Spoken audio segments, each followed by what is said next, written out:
I live in a small 2-bedroom apartment near my college with my roommate, Ashley. When we first moved in together, everything felt perfect. We were both excited to be living so close to campus, thrilled at the freedom of having our own place. It wasn't much, just a modest apartment with mismatched furniture, a tiny kitchen, and a living room that doubled as a study space. But it was ours. We quickly settled into a comfortable routine, splitting chores evenly, dishes one night, vacuuming the next, and making sure to respect each other's space. Our little apartment became a sanctuary from the chaos of college life. Evenings were spent sprawled on the couch, laughing over dumb TV shows, or quizzing each other for upcoming exams. It wasn't fancy, but it was home and I loved it. Then things started to shift when Ashley met Jake. First, I didn't think much of it. She'd come home glowing after their dates, gushing about how sweet he was, and I was genuinely happy for her. The few times I met him, he seemed nice enough, tall, with a loud laugh and a habit of cracking corny jokes. When he started staying over a couple of nights a week, I didn't mind. I'd just toss on my headphones, retreat to my room, and let them have their time. But a couple of nights turned into most nights, and before I knew it, Jake was practically living with us. The change crept up slowly but hit hard. Our cozy living room, once my favorite place to unwind with Ashley, started feeling less like home and more like Jake's personal lounge. His sneakers were always kicked off by the coffee table, his hoodies slung over the armrest, and his half-empty energy drink cans littered every surface.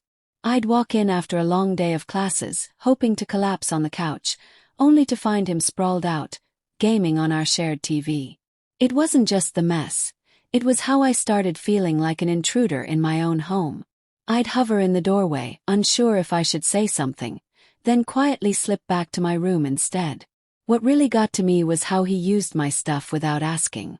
I'd go to grab my favorite peanut butter pretzels, my go-to study snack, only to find the bag empty. My carefully organized books would end up scattered on the table, pages dog-eared in ways I'd never leave them. Once, I even caught him using my laptop charger because his had stopped working. When I brought it up to Ashley, hoping she'd talk to him, she just shrugged. "It's not a big deal, right?" she said dismissively. He didn't mean anything by it. I didn't want to push it and risk a fight, so I let it slide, even though it gnawed at me. Then there were the bills. Jake was showering here, cooking here, charging his phone and laptop here, yet he wasn't contributing a single cent. Our electric bill jumped by $20 one month, then $30 the next. I'd stare at the numbers, my stomach twisting, knowing I was splitting the cost with Ashley while Jake got a free ride.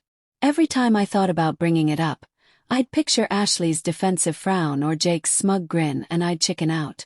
Finally, I couldn't take it anymore.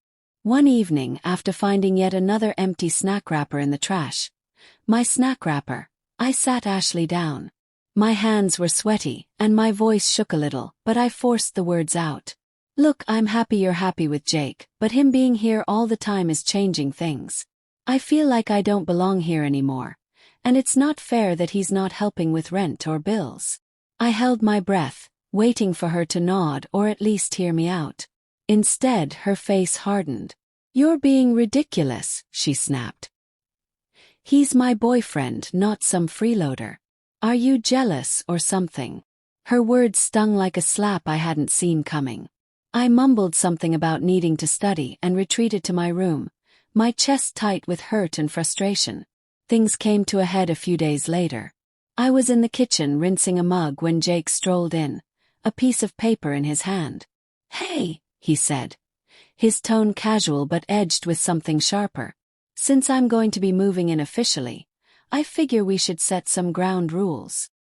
He slid the paper toward me, a list. My eyes skimmed it. "No loud music after 9 p.m., keep my stuff in my room, don't touch the TV when he's home." My heart pounded as disbelief turned to anger. This guy, who had been mooching off us for months, was now telling me how to live in my own apartment. "This isn't happening," I said, my voice steadier than I felt. "You don't get to make rules here." He just chuckled like I was some kid throwing a tantrum and walked off. After that, everything unraveled fast. Our mutual friends, People I'd laughed with at parties and studied with in the library started pulling away. Ashley must have vented to them because I'd catch their sideways glances or hear whispers about how I was causing drama. I felt so alone, trapped in a home that didn't feel like mine anymore. I'd sit in my room, door closed, listening to Jake's laughter through the walls and wonder how it had all gone so wrong.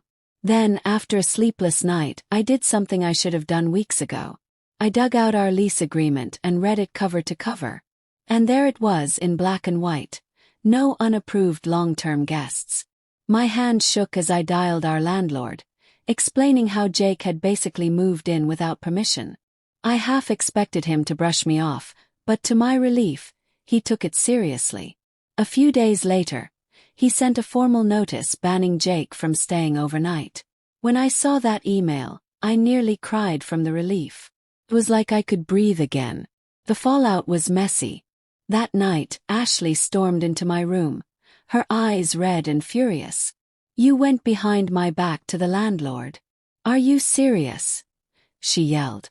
Jake was right behind her, glaring at me like I'd ruined his life. I stood my ground, telling her I had tried talking to her first, that I had no choice. They argued with each other after that. Loud, ugly shouts that echoed through the apartment. I stayed in my room, heart racing, until it finally went quiet. The next morning, Ashley knocked on my door. She looked wrecked, her hair messy, her voice small. "He's gone," she said. "We're done." She sat on my bed, and it all spilled out. How Jake had been controlling, how she'd ignored it because she didn't want to lose him. Seeing her so broken hurt, but I was glad she finally saw him for what he was. I hugged her and we just sat there, the silence heavy but comforting. Took time, but we started rebuilding. Ashley stopped brushing off my concerns and made a real effort to keep things fair again. We'd stay up late, talking over tea at our tiny kitchen table, unpacking everything that had happened. She apologized for not listening, and I admitted I could have spoken up sooner. It wasn't perfect overnight, but it felt like us again. Two friends navigating college, leaning on each other. As our lease renewal loomed, we sat down to figure out what came next. "I want to stay," she said. He nodded. "Me too." But I kept a backup plan in my head. An ad for a studio apartment I'd bookmarked just in case.